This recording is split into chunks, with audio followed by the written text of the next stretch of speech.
ମୁଁ सोनी आपको स्वागत करुच्ची Soni kitchen and blog channel को। आशा करुच्ची जगन्नाथ कृपार आपण मैंने समस्ते भल थे जो था भल था सुरक्षित था वीडियो को फास्ट लास्ट जाए देखुए। जब पसंद आसला लाइक करेंगे फ्रेंड सहित सेयार करेंगे आ चैनल जब नुआ अच्छा चैनल गोटे सब्सक्राइब करने। तो डे ना चाहूँ स्टार्ट करवा आज रेसिपी अच्छी आपण अटा और गुड़ गोटे बहुत सुंदर केकटे आम बनवा। तो से देखो प्रथम नहीं मुझे तेल आप 4 ରୁ 5 ଚାମଚ नहीं मोटे रिफाइन तेल नहीं तापर आम नहीं अटा गोटे गिनारे माप कर ने मुझे गिनारे 2 गिना नेबी अटा क्योंकि ये मुझे गोटे गिना अटा नहीं आउ गोटे गिना अटा नहीं। तो ये देखो मुझे 2 गिना अटा नहीं जी अटा ने भाग करदे 3 भाग तार गुड़ ने। तो देखो ये मुझे 2 गिना अटा नहीं तो गिने पाखापाख गुड़ नहीं माने अध गिना ठारू बेसी अच्छी। ये आप दही दे पारे मुझे देखो पूरा नहीं गुड़ पूरा पेस्ट भाई होती गुड़ जदि आपंकर खदर खदर गुड़ थाए ताकू आप प्रथम तेल धीरे भल भाव में मेल्ट करके पूरा पेस्ट करने। खदड़ गुड़ ने ये पूरा पेस्ट गुड़ नहीं तापर आम कौन करवा ये मु क्षीर नहीं। तो ये देखो ये आम क्षीर देकी गोले ना क्षीर को ये गरम करनी आस्ते आस्ते करी क्षीर देवे कहीं बैटर टी आपंकर बेसी पतला हो ताले केक ये आपंकर भल बननी। ये आप क्षीर जगार दही देकी केक बन पारे दही देकी गोले ने पछे आप अल्प क्षीर देवे। तो मुझे क्षीर देकी गोले नौ धीरे धीरे करके आप क्षीर ने क्षीर भाग माप किसी दरकार नहीं आप आस्ते आस्ते देकी गोलाऊे जानीपारे बैटर टी आपंकर केते मोटा पतला हाँ मुझे आपको देखी नेबी।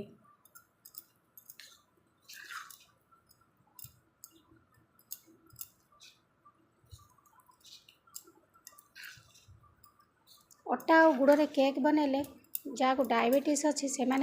खाई पारे कहीं जेहेतु आम गुड़ बनाऊँ चीनी रे बनैले से खाई पारे नहीं तार चीनी हूँ आम स्वास्थ्य खराब जेकोसी जिनस आम जब गुड़ रे बनैबा ताले आम खाइले आम स्वास्थ्य किसी खराब प्रभाव पड़ोनी। तो देखो से मुझे आपको अटा और गुड़ रे केक बन देखा। तो देखो ये बहुत मोटा अच्छी तो ये आम आउ टे क्षीर पकई नवा बेसी पतला हेनी कि बेसी मोटा हेनी जदि बेसी पतला है ताले आपंकर केकटा ये भल बननी।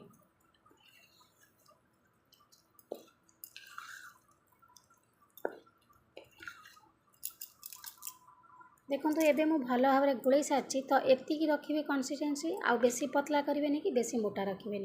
बेसी पतला हेले केक भल बननी कि बेसी मोटा हेले केक भल बननी हो जाए आमर रेडी। तो ये नहीं आम खाइबा सोडा जो छोड़ा आम खाइबार व्यवहार करती तो आम से खाइबा सोडा नहीं जावा। आपण पाखे जदि बेकिंग पाउडर अच्छी ताले आपण बेकिंग पाउडर पकेबे जदि आपण पाखे बेकिंग पाउडर नहीं ताले आपण कौन करेंगे ना जिते पूरा सब रेडी कर सारे लास्ट को बसेला टाइम रे अल्प समय थी सांगे सांगे आपण टिके इनो पकईकी गोलेकी बसई ने इनो आगुरी पकेबे नहीं सांगे सांगे पकेबे बसेबे। तो देखो ये मुझे बेकिंग सोडा नहीं तो सोडा पकईकी भल भाव में गोले नौ। तो ये देखो बैटर टी मुझे गोले रेडी कर नहीं तो ये मुझे भानिला एसेंस तो ये आम पकई नवा टी भानिला एसेंस नहले आपण ये भानिला एसेंस जदि नाई जो गुजराती की भल भाव में गुंड कर पकई ने। तो ये मुझे 4 ରୁ 5 बुंदा पकई नौ भानिला एसेंस। तो ये देखो ये मुझे गोटे चामच दही क्षीर रे आप फास्ट गोले ने गोले सारा लास्ट को गोटे चामच दही देदेवे ना आप क्षीर रे न गोले कि फास्ट रू दही रे गोले पारे। तो देखो ये आउ टे भल भाव में गोले नवा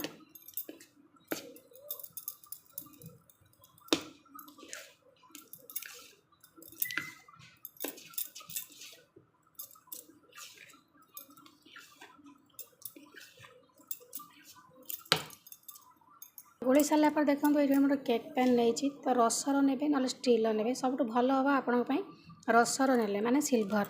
तो आगे आम तेल पकई नवा। तो ये देखो केक पैन ने मुझे पकई नहीं तेल तो तेल पकई सारापर एमती सबुआड़े करने ना ब्रश साहाय्य भल कि खसी ने सबुआड़े मुझे बुले सबुआड़े करनौ तेलटा सबुआड़े कले आमर केकटा भल से बाहर। देखो तेल सबुआड़े होगा ये तेल सबुआड़े हो सारापर आपड़ टिके अटा से केक पैन ने एमती भल भाव में छींची ने।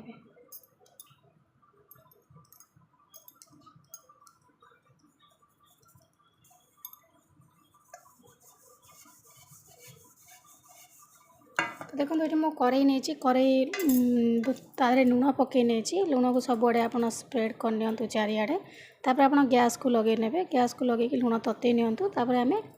केक रेडी करके थोईदेवा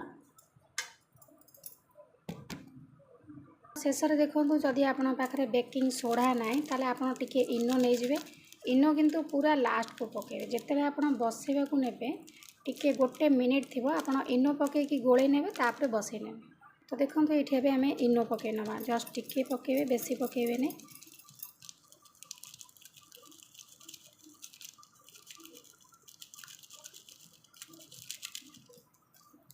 तो ये आम इनो पकई सारापर आउ थे भल से गोल नवा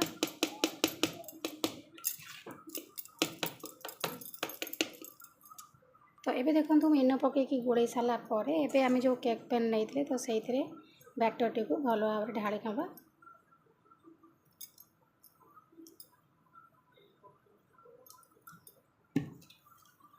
देखो लुण ताती गलानी तो आम नहीं जो केक पेन आम बैटर टी रेडी कर तो थोईदेवा थोई सारा गोटे घोड़णी देदेवा छाड़ीदे आधा घंटा पर्यंत पूरा स्लो मीडियम माने लो फ्लेम रे छाड़े तापर मझे मझे आम छुरी मारी चेक करवा केते परिमाण में सीझिला तो ये आम घोड़े नवा एबे देखो आम घोड़णी देकी छाड़ीदे आधा घंटा पर्यंत आधा घंटा पर मुझे घोड़णी काढ़ी देखली तो केक टी बहुत बढ़िया से हो गलानी तो एबे आम कौन करवा जो ड्राई फ्रूट सब काटिकी रखी तो ये आम देदेवा फास्ट देले ड्राई फ्रूट जाक आमर भितर पूरा पशिज से आम प्रथम दबानी ये भाव में अधा अधी हो आसला आप ड्राई फ्रूट जाक एमती बढ़िया से सजेकी नहीं जातु ये आप काजू नहीं पारे चेरी नहीं पारे ना टूटी फुटी मिलूँ ताकू आणिकी नहीं पारे